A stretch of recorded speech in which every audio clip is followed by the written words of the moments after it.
റഷ്യയ്ക്കും പുടിനും എതിരെ രൂക്ഷ വിമർശനവുമായി വ്ളാഡിമിർ സെലൻസ്കി. യുക്രൈനേക്കാൾ 20 ഇരട്ടിയോളം വലിപ്പമുള്ള റഷ്യ വീണ്ടും കൂടുതൽ ഭൂമിക്കായി യുദ്ധം ചെയ്യുകയാണ്. ഉക്രൈൻ വിഷയം പരിഗണിക്കാതെ ലോകസമാധാനം സാധ്യമാകില്ല എന്നും Zelensky. Russian president Vladimir Putin തന്നിഷ്ടപ്രകാരം പ്രവർത്തിക്കുകയാണ് എന്നും ഐക്യരാഷ്ട്ര സഭാ ജനറൽ അസംബ്ലിയിൽ സെലൻസ്കി വ്യക്തമാക്കി. റഷ്യ അയൽ രാജ്യത്തെ തകർക്കുക എന്ന ലക്ഷ്യത്തോടെ പ്രവർത്തിക്കുന്നുവെന്നും അദ്ദേഹം പറഞ്ഞു. Putin decided he could do whatever he wants. It's our heroic soldiers who are giving their lives to defend our country from invaders trying to steal our land. That's why we say, rightfully so, there can be no just peace without Ukraine.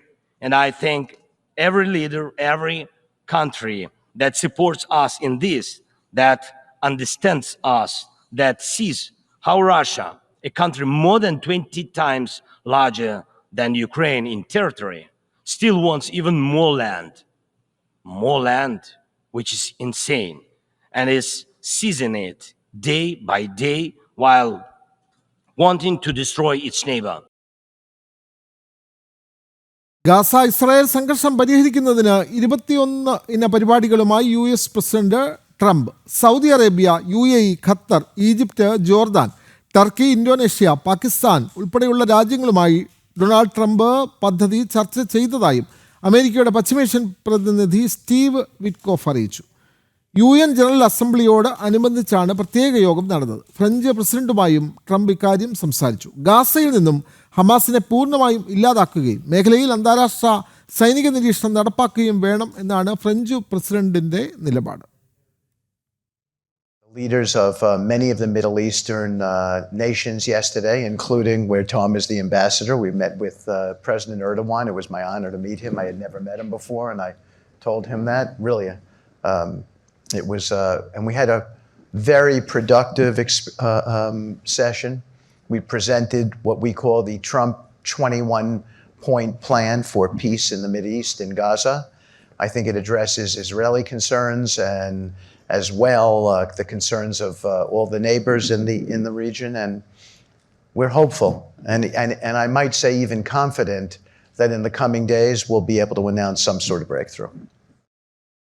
കൂടുതൽ വിവരങ്ങളുമായി international ഡെസ്കിൽ നിന്നും ഐസൺ ജോസ് ചേരുന്നു. Aison, Gaza Israel സംഘർഷം പരിഹരിക്കുന്നതിന് 21 പരിപാടികളാണല്ലോ US president Trump തയ്യാറാക്കിയിട്ടുള്ളത്. കൂടുതൽ വിവരങ്ങൾ.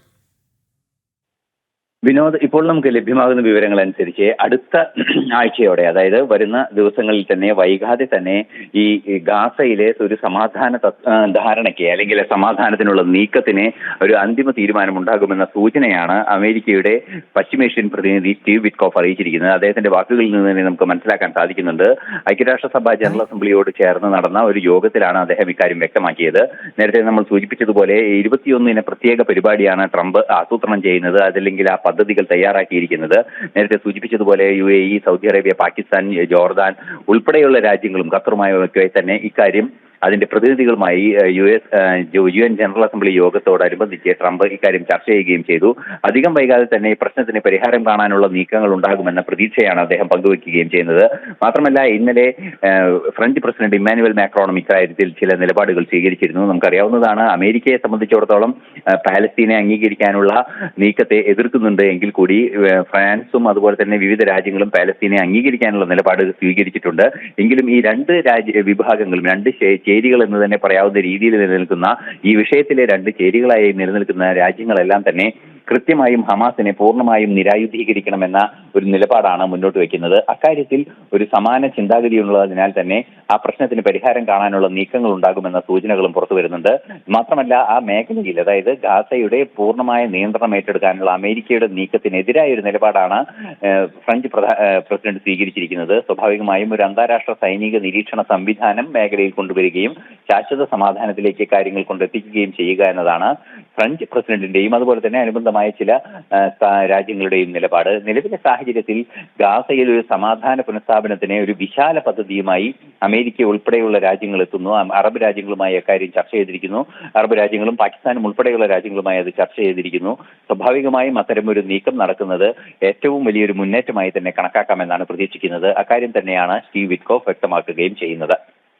വ്യക്തമാണ്. ഗാസ ഇസ്രായേൽ സംഘർഷം പരിഹരിക്കുന്നതിന് 21 പരിപാടികളുമായി US പ്രസിഡന്റ് ഡൊണാൾഡ് ട്രംപ് രംഗത്തെത്തിയിരിക്കുന്നു. വിവരങ്ങൾ നൽകുകയായിരുന്നു ഇന്റർനാഷണൽ ഡെസ്കിൽ നിന്നും ഐസൺ ജോസ്.